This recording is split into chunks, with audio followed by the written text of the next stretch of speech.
drop stitches add such a beautiful interest in your pattern. And this seafoam stitch is a garter stitch pattern that uses drop stitches of varying heights to create rippling waves. We'll go from solid to a two-tone and back again. I'm going to demonstrate how to make the seafoam stitch, and you can work it to create this infinity scarf right here. This is the Coral Breeze Infinity Scarf today on GoodKnit Kisses. Welcome to GoodKnit Kisses. We're all about helping you stitch your love and love your stitches. To get the pattern and charts for the Coral Breeze's Infinity Scarf or see the seafoam stitch in a chart, please click on the link in the description below. For the seafoam stitch, you're going to need needles and appropriate gauge yarn. We're working with a US 10 or 6 millimeter needle and a medium weight for yarn. I'm working with Red Heart Sheep. You're going to need two contrasting colors, and so you'll also need a pair of scissors and a tapestry needle for weaving in the tails. Gather your supplies and we'll begin. The seafoam stitch is an 8-row repeat. When you work in one color, it's totally reversible, and when you get into the 2-color design, you're going to be working rows 1 through 4 in one color, and then you switch it up on rows 5 through 8 with color B. However, when you do that, the reverse side has a little bit of that color pop coming through on the purled stitches. So that's the only difference between making a 2-color versus a 1-color design. The seafoam stitch is a 10 plus 6 pattern repeat.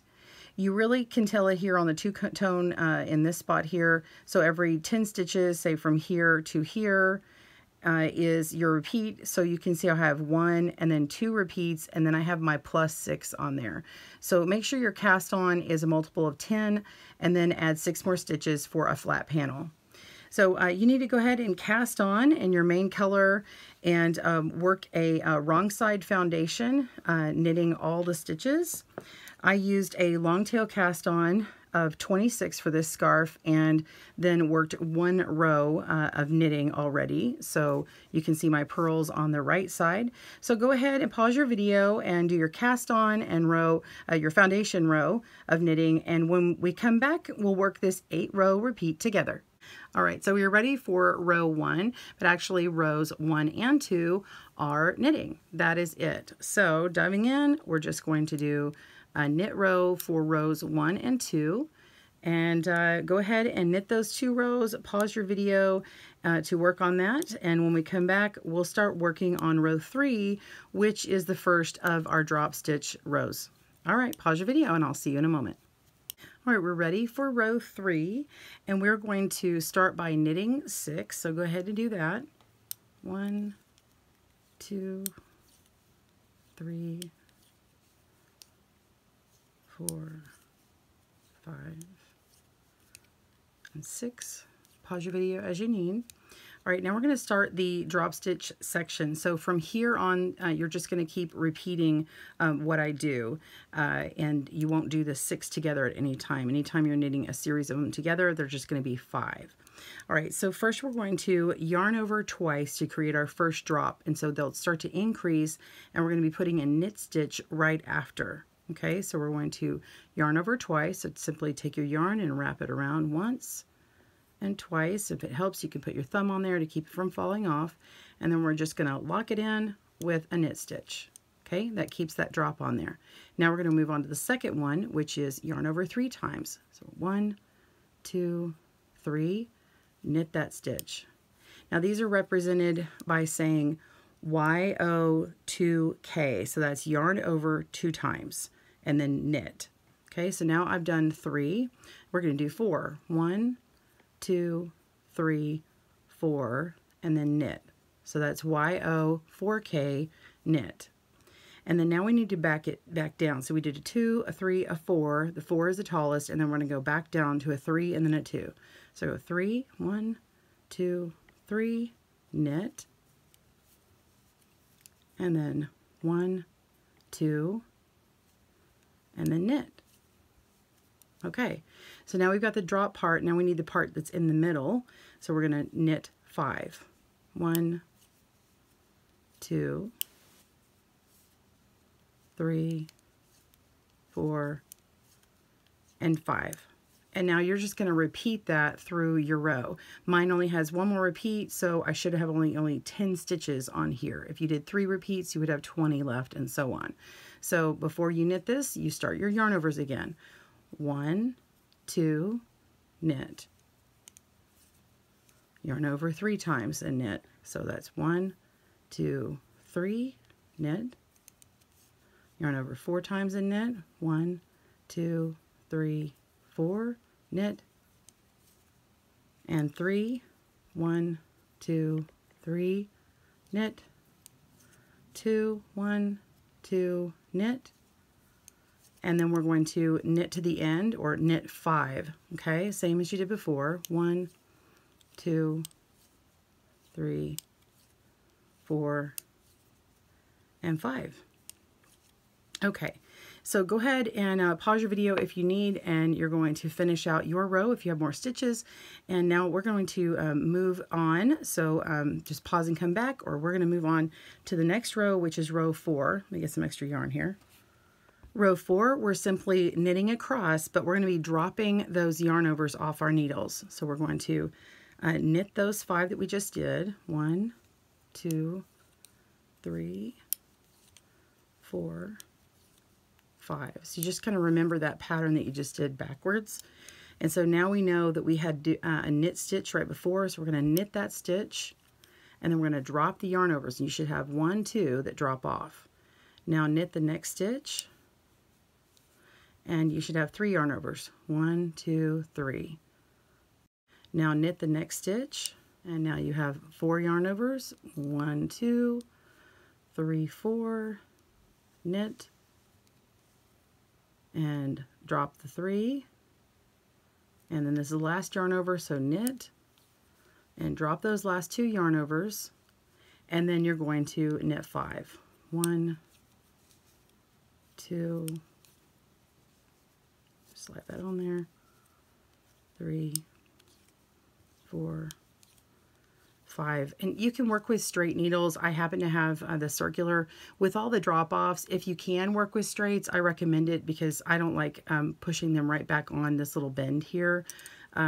Different needles work differently, but if you can use straight needles, then go for it. I think that works really well with the drop stitches. So you can see this little mess of yarns here. This is where you can pull it out, or I'll show you how to pull it out here in a moment when we're done with this row. Go ahead and knit this next stitch, and then do your drop-offs. So here it is again, 1, 2, knit 1, and you got 1, 2, 3, knit 1, and 1, 2, 3, 4, and then knit 1. Should have 3, 2, 3, and then knit 1, 1, 2. And there we go. And so we've got 6 at the end, because remember you started with 6. So if you don't have 6 at the end, you've got quite a few more stitches. That's just because you have more repeats than I do. So I'm going to go ahead and knit to the end. Pause your video if you need. 3, 4, 5, and 6.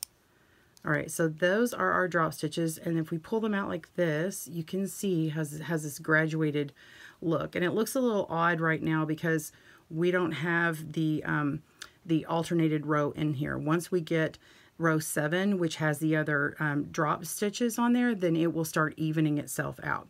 So let's turn this over, and now you are ready to begin your row 5 through 8. So if you want to keep doing a one color design, then just continue in what you have and work. You're going to work rows 5 through 6 knitting. So just 2 rows and knit those rows.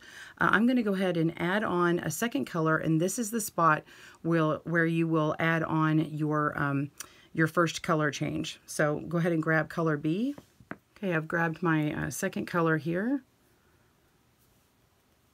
And I'm just going to go right into that first stitch and work the stitch as a knit stitch and knitting across. So you're going to work 2 rows in either A or B. If you're color changing, this is the spot you need to do it. If you are new to working with color and obviously new to drop stitches and stuff, you could go ahead and add a stitch marker to the front here to show you this is the right side, and you always add color on the right side of your work. If you add it on the wrong side, then that's where you'll have that other color peek through. All right, pause your video, maybe back up for row 7. See you in a moment. All right, we're on row 7, and before I continue, I want to show you that I recommend cutting your yarn and starting a new strand every time you have a color change. Otherwise, you're going to have this look here where you've got these long floats up the side where it's carrying the color, and so you have the contrasting color against the other color. If you don't mind that, or maybe you're adding a border or something later, then you can totally do that. I just wanted to have a sample that you could see what it looks like if you carried your yarn. You can absolutely do that. Just make sure and don't pull it too tight along the edges. And if you do start carrying it like that, always grab the new color of yarn. If I was to start a new row of color here, I would grab it from underneath the last one, and it twists it nicely up that way. All right, so row 7, let's begin that. Row 7, we'll just start with a knit 1. That's it, knit 1. And then we're going to continue the same exact pattern we did before for the drop stitches. So you're going to yarn over twice, 1, 2, and knit. Yarn over 3 times, 1, 2, 3, and knit. Yarn over 4 times, 1, 2, 3, 4, and knit.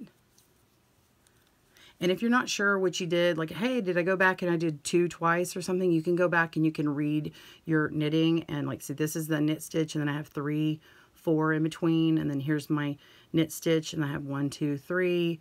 Here's a knit stitch, and then I have 1, 2. And so you can kind of tell if you've got the right amount. And so, you know, if you put your work down, where am I? Okay, I did 2, 3, 4, and now I'm ready for a 3. So I go 1, 2, 3, knit, 1, 2, knit. And then the same as before, we're just knitting 5 stitches in between. 1, 2, 3, 4, and 5. So after you knit your 5, you'll repeat your yarn over section. Keep repeating it until it goes to the end of the row. You won't end with the knit 5, but you'll end with the repeat of the YO2K. So that is going to be that's going to be it. So the very last stitch is actually a knit stitch. So continue repeating this, and then you have row 8, which is just the same as row 4, where you drop all the yarn overs off of your needles. And that is your seafoam stitch repeat. So if you want to weave it in, you're going to come back through this color and start weaving the color back on itself through your garter stitches, and just come up and around following the stitch patterns that you see, just like that old candy, I think I call it ribbon candy. It goes up and around through here. So I'm just following the color that already exists. And then we'll come up once more. I'm going to go into this shorter part of the garter and knot through these longer drop stitches. And back around. And then this should hold nicely, and then we'll just cut our yarn and be ready to go. So that's how you would weave in your tails for all these tails here. Go ahead and finish weaving in all of your tails except for the one that you're going to use to connect the ends, and you'll be ready to go to block your work and then sew the seams up. I hope you enjoyed this tutorial. For more tutorials like it, please be sure and click on the subscribe button and the bell icon to get more, or you can join as a member and get free PDFs of all patterns, or just subscribe to our newsletter and get notes of when everything comes out. Thanks for joining us today, where we help you stitch your love and love your stitches. See you again soon.